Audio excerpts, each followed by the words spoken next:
Welcome back, everybody. So today I'm going to be making blondies. These are chocolate chip blondies. This is like a cross between a brownie and a chocolate chip cookie. When they come together and meet, it is delicious. This is a very simple recipe. I will be putting in the description below the measurements and the ingredients used today. But anyways, they're baking in the oven, but let me show you how I did it.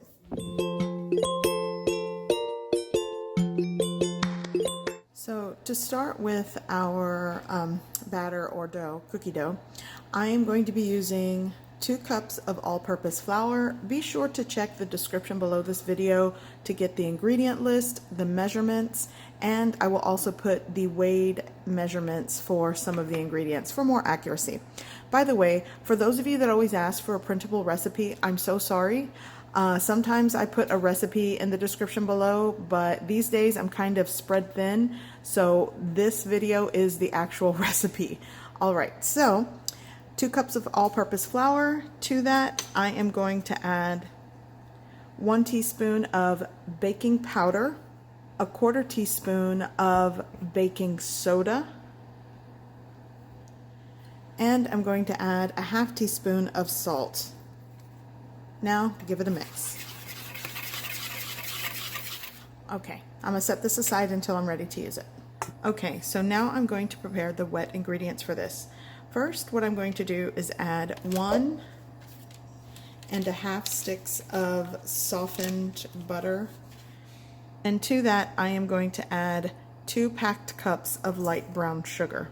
I am going to go ahead and add this is 1 teaspoon of vanilla extract. Okay, so I kind of just mix that in together. Now I'm going to add 3 large eggs, and there's the temperature to my oven. And I'm just going to give this a really good mix. Okay, so this is combined well. Now I'm just going to mix in the dry ingredients. Just do it in several parts as you fold and mix it in.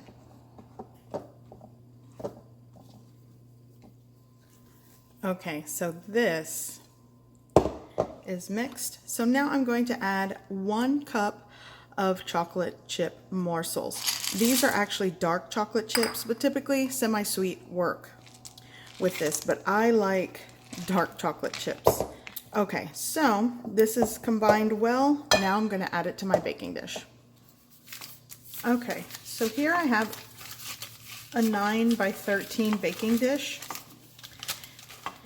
So all I'm doing is using the butter wrapper and just kind of greasing it with the residual butter from the wrapper. And I'm also going to be using parchment paper. That will make it easier when it's time to get this out of the pan. But by greasing it first helps the parchment paper stick better. So now just add your batter or your dough.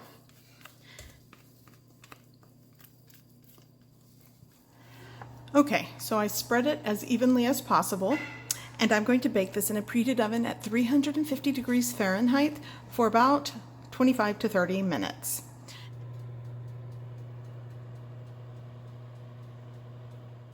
Okay, you guys, so my blondies are baking and it's taking a bit longer than usual. So I'm just going to assume that the calibration on my oven is off, and I always say that.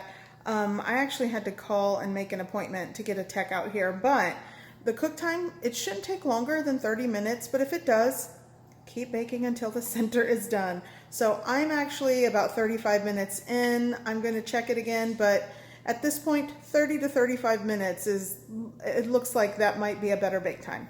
Okay, so I'm going to check on them again.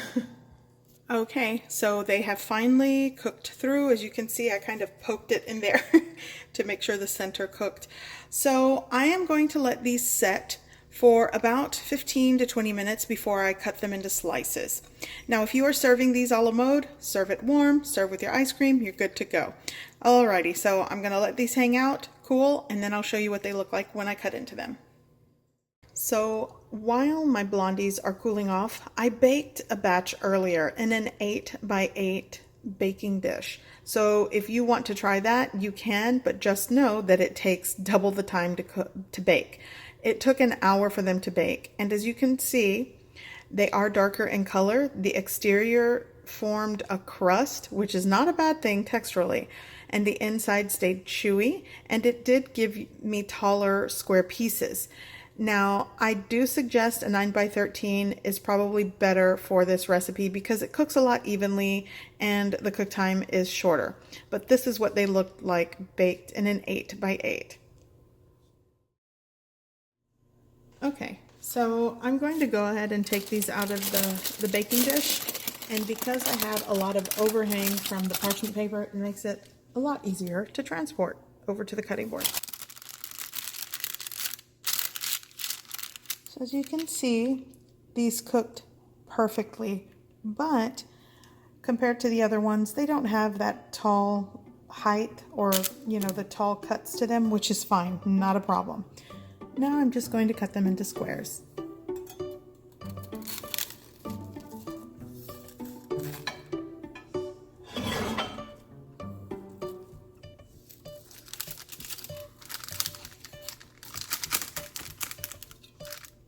Okay, so they are all cut, and the same thing. Let's do this piece right here. Just a beautiful textural crust on the exterior and a chewy center. I mean, it's perfect. I hope you give this recipe a try. I hope you like it, and thanks for watching.